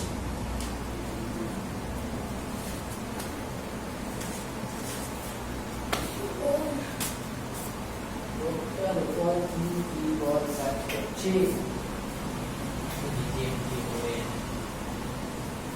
দেখো এফ আর আর আর আর এর দুটো উপাংশ, আমরা অ্যাকচুয়ালি মোশনটা কোন দিকে বিবেচনা করছি, সামনের দিকে এগোনো ব্যাপারটা, তাহলে হরাইজন্টাল দিকে কি কি ফোর্স কাজ করছে এই লোকটার উপর, এই দিকে কি বল কাজ করছে না আর cos থিটা, আর কোন হরাইজন্টাল দিকে কি ফোর্স কাজ করছিল, টি কাজ করছিল, এই লোকটার এখানে ছিল ঠেলা গাড়িকে পেছন দিকে রাখছিল, এইটি হচ্ছে লোকের উপর বল, ঠেলা গাড়ির উপর কি কি বল কাজ করছে, ঠেলা গাড়ির উপর আসাইন কাজ করছে, ঠেলা গাড়ি স্যার এর কাজ হচ্ছে ঘর্ষণ বল কাজ করছে এটা, আর এটা ঠিক আর একটা টি কাজ করছে, আর কার কোনো বল নেই। আর হরাইজন্টাল দিকে কোনো ফোর্স নেই, ধরো ঠেলা গাড়ির উপর ক্যাপিটাল এম আর লোকটার উপর স্মল এম, তাহলে লোকটার ক্ষেত্রে ইকুয়েশন কি হবে, কোন দিকে যাচ্ছে সামনের দিকে যাচ্ছে, তাই তো, তাহলে কোন ফোর্সটা বেশি হবে, টি বেশি হবে না আর cos বেশি হবে, আর আর cos থিটা বেশি হবে, তাহলে আর cos থিটা মাইনাস টি সমান স্মল এম, এর উপর নেট ফোর্স সামনের দিকে আর cos থিটা পিছনের দিকে টি, তাহলে লব্ধি ভাগ কত হয়ে যাবে আর cos থিটা মাইনাস টি, আর নেট ফোর্স সমান কি বল সমান ভরের ত্বরণ, লোকটার উপর স্মল এম, লোকটার ত্বরণ এক, আর লোকটা যে ত্বরণ নিয়ে এগিয়ে যাবে এ তো টেনে নিয়ে যাবে, ঠেলা গাড়ি কি ত্বরণ নিয়ে যাবে, ওই তো টেনে নিয়ে যাচ্ছে, লোকটার ত্বরণ যাবে ঠেলা গাড়ির ত্বরণ তাই হবে, তাহলে বলো ঠেলা গাড়ির ক্ষেত্রে ইকুয়েশন কি হয়ে যাবে, টি মাইনাস টি মাইনাস এক সমান ক্যাপিটাল এম, এবারে এই ইকুয়েশন থেকে তোমাকে যা বের করতে বলবে, ধরো তোমাকে টি বলে দিলাম, এ বের করতে বলেছি, অমনি এই দুটো যোগ করে দিলে টি কেটে যাবে, এর উপর বের করে দিতে পারবে, মোটামুটি এখান থেকে যা যা বলবে সব বের করে দিতে পারবে।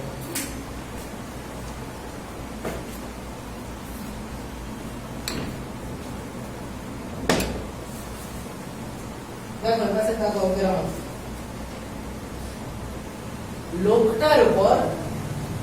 লোকটার উপর কি কি বল কাজ করছে, হরাইজন্টাল দিকে অনুভূমিকে, কারণ অনুভূমি দিয়ে গতিশীল হচ্ছে, ধরো লোকটা এ বেগে গতিশীল হচ্ছে এ ত্বরণ নিয়ে, তাহলে ঠেলা গাড়ি আমাদের এ ত্বরণ নিয়ে যাবে, কারণ লোকটাই তো ঠেলা গাড়ি নিয়ে যাচ্ছে, তাহলে লোকটার উপর অনুভূমি দিয়ে কি বল কাজ হচ্ছে, এখানে কি আছে আর cos থিটা, আর পিছনের দিকে ওর ঠেলা গাড়িটা টিটা যেটা ছিল ঠেলা গাড়ি ওকে টানবে, তাই লোকটার উপর নেট ফোর্স কত এই পাশে আর cos থিটা, এই পাশে। তাহলে মোট বল কত? আর cos থিটা মাইনাস t, আর বল সমান ভরের ত্বরণ। তাহলে লোকটার উপর নেট ফোর্স হচ্ছে আর cos থিটা মাইনাস t, এটা হচ্ছে লোকটার উপর স্মল m ধরেছি কিন্তু লোকটার ত্বরণ। ঠেলা গাড়ির উপর কি বল কাজ করছে? ঠেলা গাড়ির উপর পিছন দিকে একটা ঘর্ষণ বল কাজ করছে, আর সামনের দিকে একটা টান কাজ করছে। তাহলে t মাইনাস স্মল a এর উপর net force capital T minus small a সমান কি এর ভর ইনটু ত্বরণ।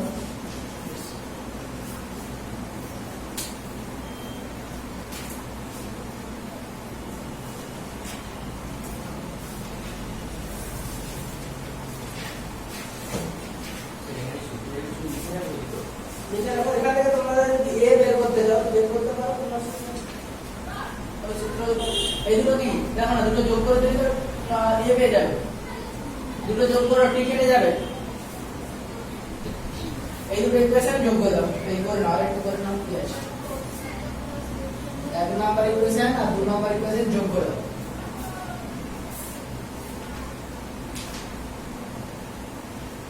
দেখো r cos থিটা বই মানে এটাকে f ড্যাশ বলেছে বা f বলেছে সামনে, r cos theta minus small f সমান capital M plus small m into a। তাহলে a সমান কত পাচ্ছ?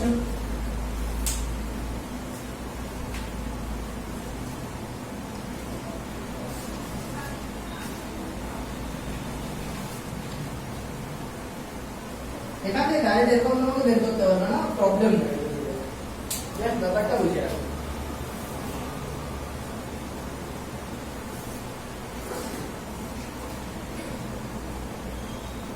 এবারে f এর ভ্যালুটা তুমি বের করতে পারো, f সমান μmg বের করতে পারো, সমঝাবো না? আসলে আমি যখন প্রবলেম করবো তখন এখানে আরো বেশ ভালো ভালো প্রবলেম হয়, যেমন কপি কলের প্রবলেম গুলো আছে, মানে আরেকটা ডেট লাগবে কপি কলের গুলো বলে দিই, তারপরে এই লিস্টের ব্যাপার থেকে এগুলোকে আমি নেক্সট দিনে একদিন অনলাইনে ক্লাস দিয়ে কভার করবো।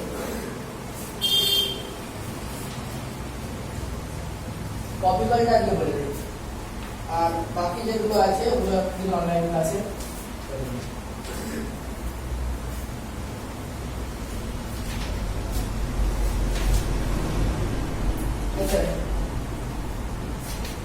দেখো। ধরো আমাদের একটা কপি কলের উপর দিয়ে এটাকে তুমি দড়ি বেঁধে কুয়ো থেকে জল তুলছো, তাহলে এখানে আমাদের যখনই কপি কল থাকবে জানবে তার দুপাশে টান সমান হয়, এটাই হচ্ছে একদম সবসময় মনে রাখতে হবে। কিরকম ব্যাপারটা? ধরো আমাদের এই একটা কপি কল,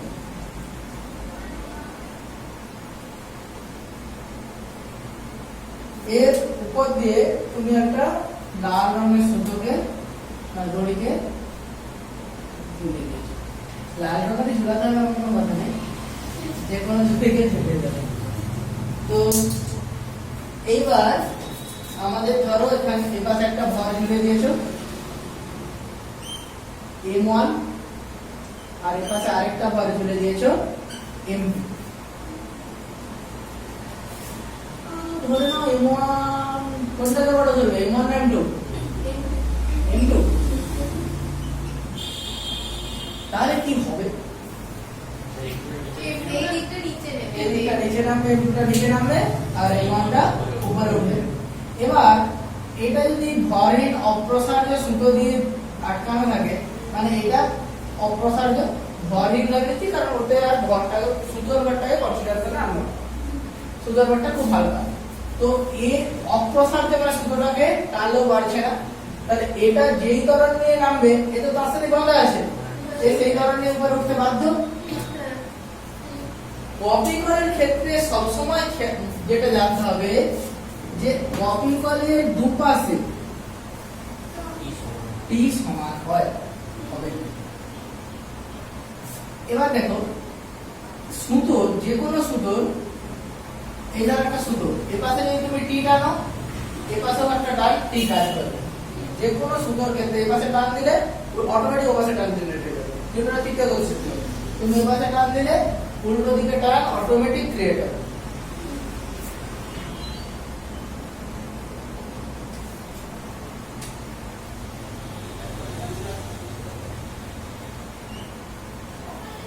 তাহলে প্রোগ্রাম এই পাশের দিকে টান টি এই পাশের দিকে টান টি তাহলে এখানেও একটা টান ক্রিয়েট হচ্ছে এটাও একটা টান ক্রিয়েট হচ্ছে নিচের দিকে দেখো এমজি কাজ করবে তো এইখানে কি কাজ করবে এম2জি এখানে কি কাজ করবে এম1 এবার এক একটা বস্তুর ক্ষেত্রে তুমি ফ্রি বডি ডায়াগ্রাম ভাবো পরীক্ষার সময় সব একে একে করার দরকার নেই আমি জাস্ট একটা একে দেখাচ্ছি পরীক্ষার সময় এরকম আলাদা করে ফ্রি বডি ডায়াগ্রাম আঁকার কোনো দরকার নেই M1 ভরের বস্তু উপর নিচের দিকে কিভাবে কাজ করছে M1G উপরের দিকে কাজ করছে টান আর এর অ্যাক্সেলারেশন কোন দিকে আছে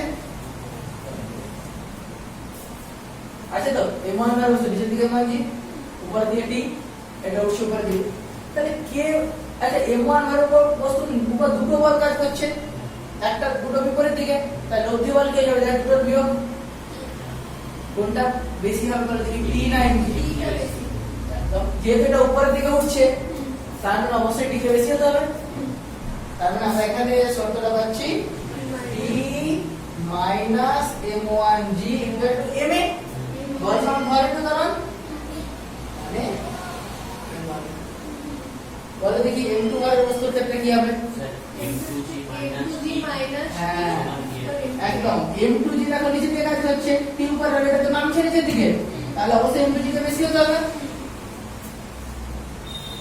m2g - t equal to m2h এই দুটোই আমাদের মেইন ইকুয়েশন বাকি সব এখান থেকে আসে তোমাকে যদি t বের করতে দেয় তাও পারবে যদি a বের করতে দেয় তাও পারবে দুটো যোগ করে দাও কি হচ্ছে দুটো যোগ করলে t কেটে যাবে a বের করে কত হচ্ছে আমাকে বলো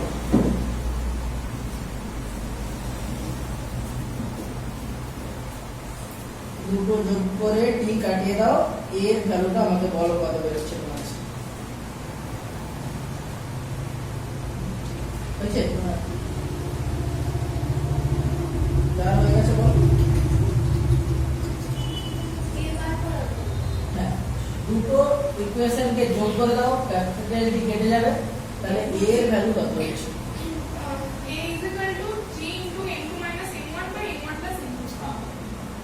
বাকি তার হচ্ছে না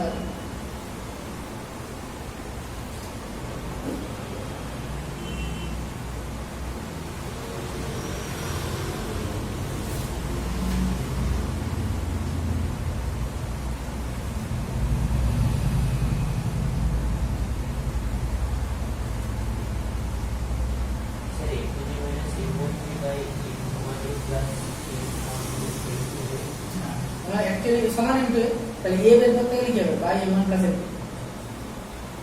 ঠিক না দেখো এবার সে তাকাও সমান হয়েছে এটা দুটো যোগ করে দিলে কি পাচ্ছ এই দেখো 80 আর 80 এটা t আর মাইনাস t কেটে গেল তাহলে m2g মাইনাস m1g আর এই দুটো যোগ হয়ে যাবে তাহলে a যদি কমন নিয়ে নেই তাহলে m1 plus m2 into a আর এদিকে যদি g কমন নিয়ে নাও m2 minus m1 into g divided by m1 plus m2 equal to এই এর ভ্যালুটা দেখো একটা ইকুয়েশনে বসিয়ে দাও তাই t পেয়ে যাবে বা উপরের ইকুয়েশনকে m2 দিয়ে গুণ করে দাও নিচের ইকুয়েশনকে m1 দিয়ে গুণ করে দাও দিয়ে যোগ করে দাও তাহলে t পেয়ে যাবে তাহলে ক্যালকুলেশন করে বলো আমাকে t কত হবে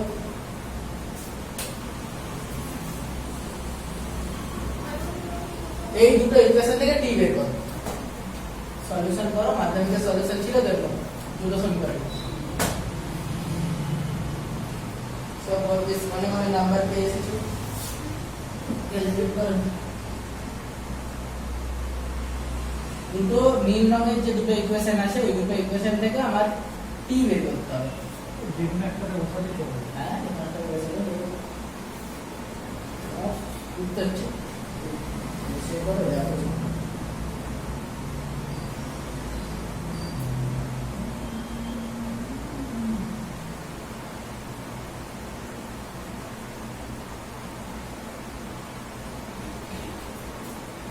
আমাদের কি 2m R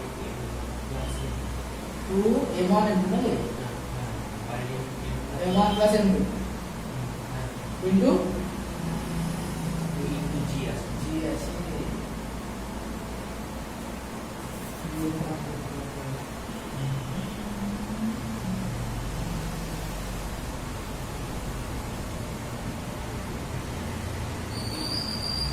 A into M1 minus M2 plus B into M1 plus M2 divided by 2. G into M1 আমি কি a কেন রাখছো a রাখা যাবে না। বিয়োগ করলেই তো হচ্ছে। হ্যাঁ a কে আউট করতে হবে A কে out করতে হ্যাঁ a কে আউট করে t এর ভ্যালু বের করো a কে উড়িয়ে দাও ঠিক আছে দেখে কোনো ভাব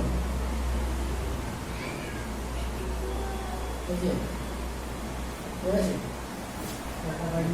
কাটাকাটি করার দরকার কি আছে আরে গুণ করো লসাগু করো নিচেরটা m1 প্লাস m2 লসাগু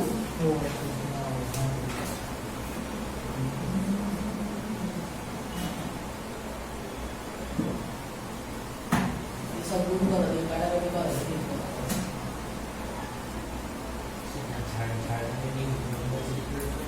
हाँ यूनिवर्सिटी ओ अच्छा तो कॉलेज টা অটোনমাস করে দেন নাকি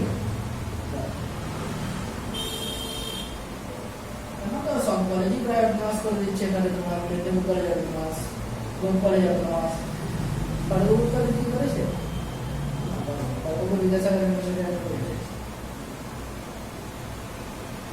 আর কাম কলেজ গভর্নমেন্ট কলেজ और पढ़ा करा जाता है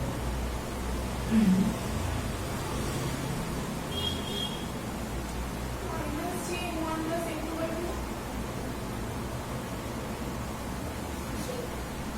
A কে কাটবো করে ये की कोई काट बेटा m2 जे गुण करो ऊपर इक्वेशन ले नीचे इक्वेशन के m1 दे दो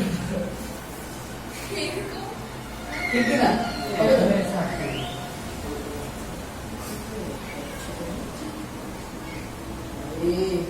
এটা কি করেছো তুমি এখানে যখন m1 এর তো ব্র্যাকেট হবে তাহলে m1 m2g প্লাস m2 ও এটা m1 square g plus m1 m2g চলো আমি করি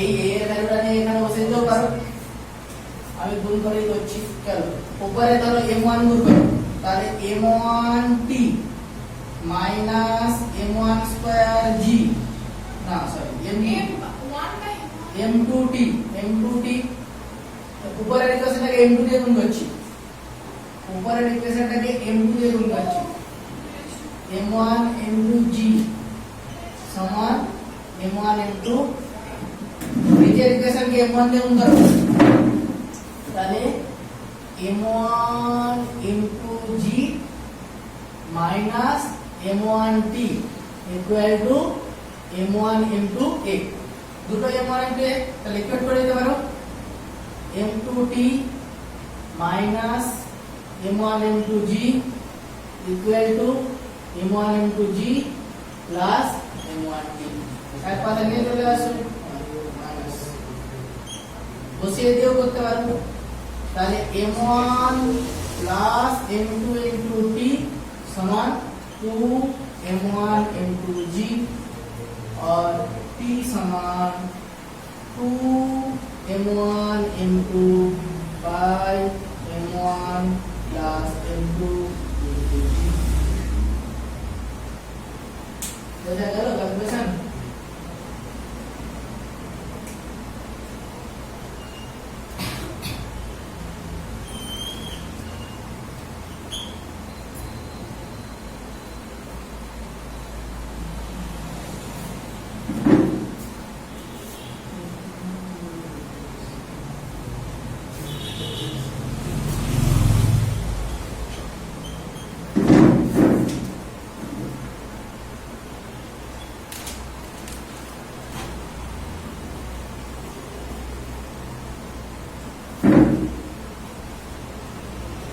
হবে?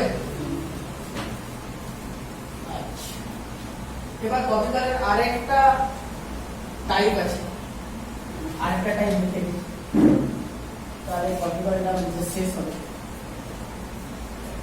প্রচুর ভ্যারাইটিস প্রবলেম হতে পারে এখান থেকে, লস অফ মোশনে এত ভ্যারাইটিস কোশ্চেন হতে পারে আর কোথাও হবে না। তোমরা যখন জয়েন্টের বইগুলো দেখবে, এই চ্যাপ্টারের অঙ্ক মানে প্রত্যেকটা ভ্যারাইটি সুন্দর সুন্দর, বেশ ইন্টারেস্টিং প্রবলেম পাবে।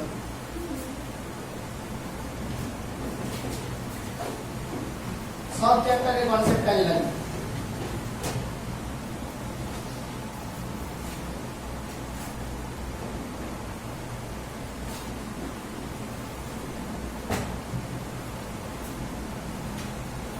ধরো একটা টেবিলের উপর একটা ব্লক আছে, আর টেবিলের সাইডে একটা কপিকল লাগানো আছে।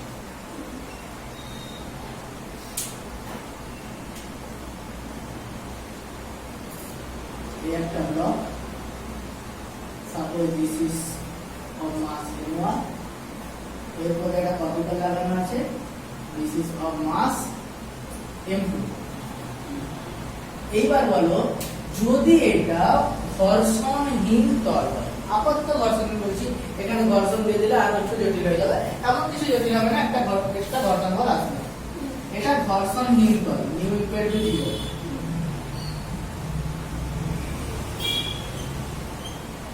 এটার বদলে কি কি বল কাজ করছে? দেখো এইখানে একটা টান কাজ করবে, আমরা জানি কপিকলের দুপাশে সবসময় টান সেন্টার আছে। আচ্ছা, আগের কোশ্চেনটা একটা জিনিস বলা হলো, এইরকম পেয়েছিল তো, এখানে m1 ভরের বস্তু ছিল, এখানে m2 ভরের বস্তু ছিল, এখানে t পেয়েছিলে, এখানে t পেয়েছে, t এর ভ্যালু কত পেয়েছে বলো? 2 m1 m2 plus m2 into g, দুটো t এর ভ্যালু দিয়েছে, কপিকলটা ধরো কোথা থেকে ঝোলানো আছে। এই কপিকলটার উপর নেট ফোর্স কত কাজ করছে? দেখো এখানেও t কাজ করবে, এখানেও t কাজ করবে, তাহলে কপিকলের উপর নেট ফোর্স 2t কাজ করছে, তার মানে 4 m1 m2 by m1 plus m2, এ পাশে t, কপিকলের উপর net force 2t, 4 m1 m2 clear? লিখে নেব আগে যেখানে আছে, জাস্ট যেখানে কপিকলটা লেখা ছিল তার উপরে দিকে একটা তীর চিহ্ন আছে, 2t লিখে দাও, 2t সমান 4 m1 m2। আগে যে কপিকলটা গেছিল সেখানেই বললাম,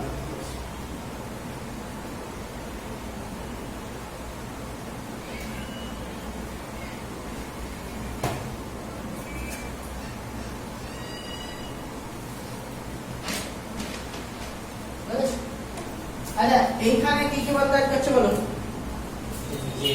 নিচে m বলতে m2g আর m2g। আচ্ছা এইবারে বলো, এটা কোন দিকে যাবে, উপরের দিকে না নিচের দিকে? নিচের দিকে আসবে, উপরে তো বসতে হবে না। তাহলে এটা যদি a অ্যাক্সিলারেশন নিয়ে নিচে নামে, এটা তো ভরহীন অপ্রসারিত সুতো দিয়ে আটকানো আছে, অপ্রসারিত সুতো, তাহলে a যদি অ্যাক্সিলারেশন নিয়ে নামে, m1 এর বস্তু এই অ্যাক্সিলারেশন নিয়ে যাবে। তাহলে এবারে বলো m2 এর ক্ষেত্রে FBD তিন বডি ডায়াগ্রাম থেকে কি পাচ্ছ? m2 এর উপর কি কি বল কাজ করছে? উপরে টি নিচে নিচে তো, তাহলে কোনটা বেশি, m2g বেশি না t বেশি?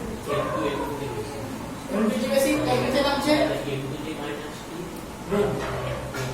m2g t সমান m2, ভেরি গুড।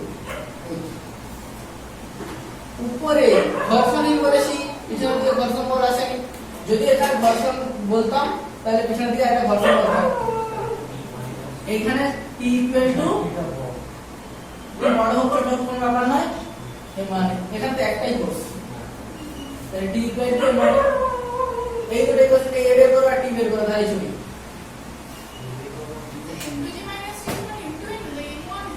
এবারে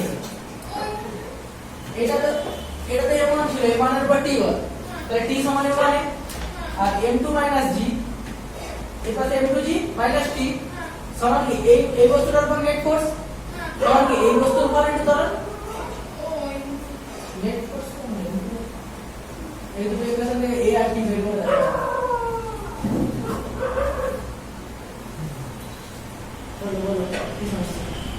ক্যালকুলেটর লোড হবে না বুঝতে যাও এটা ক্যালকুলেটর কি করে হবে এটা হবে না। ভাই ইংলিশ কি করে আসছে?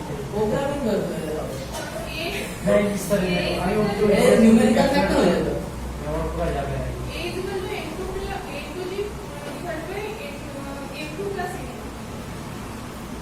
ইনটু প্লাস A সমান m2g divided by m1 plus m2। আচ্ছা ঠিকই বলেছো দুজনে ঠিকই বলেছো তো কি করেছো না এখানে টি এর ভ্যালু যখন বসিয়ে দাও তার মানে m2g minus m1 a equal to m2 a ওর পাশে নিয়ে চলে যাও m2g equal to m1 plus m2 into a और a equal to m2g divided by m1 plus m2 বসে না তাই বসা দেখো না কোনটাই বসাবে হ্যাঁ এটাই বসাবে বসে যাবে বলো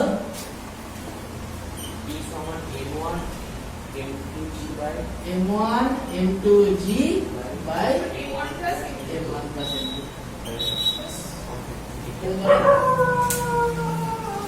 এরপরে কপি করে দাও আর নেক্সট দিনে এই কপি করে না লিফট থেকে বাকি অংশটা আমরা একদিন অন্য একদিন করব পরের দিন ঠিক আছে পরের দিন এটা পড়িয়ে দেখো তো আর 10 পর বলে দেবো এনার্জি আছে এই ঠিকই আছে দেখি একটু লিফটটা আছে আর পরের পরিবর্তে কিন্তু বিভেদীয় সূত্র আচ্ছা ছাড়ো পরের দিন প্রথমে এটা বলে দেবো তারপরে শুরু করবো নাহলে অনলাইনে একদিন এক্সট্রা পেড দেবো হ্যাঁ এটা করে তোমরা আসতে পারবে স্কুল আসে না